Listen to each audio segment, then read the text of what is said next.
మీరు చేసేటువంటి నిర్మాణ రంగం ద్వారా వచ్చేటువంటి రెవెన్యూని నష్టపరచకుండా ఉండేటట్టుగా, మీకు ఇబ్బంది లేకుండా ఉండేటట్టుగా, మీరు కూడా ఎక్కడ పించ్ ఫీల్ కాకుండా ఉండేటట్టుగానే అన్ని కార్యక్రమాలు చేస్తామని చెప్పి మీ అందరికీ నేను సహృదయంతో సవినయంగా మాటిస్తూ ఈ కార్యక్రమానికి ఆహ్వానించినటువంటి మీ అందరికీ అభినందనలు తెలియజేస్తూ మీరు డెఫినెట్గా విజయాలు సాధించి రాష్ట్రానికి విజయాలని సాధించి పెట్టాలని కోరుకుంటూ సెలవు తీసుకుంటున్నాను.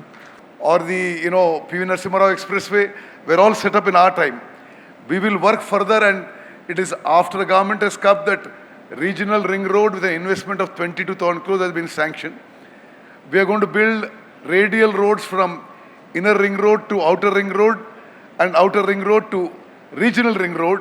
So I can assure you that infrastructure in terms of public transport, infrastructure in terms of roads, infrastructure in terms of water, we will give you world-class infrastructure, I can assure you on behalf of this government.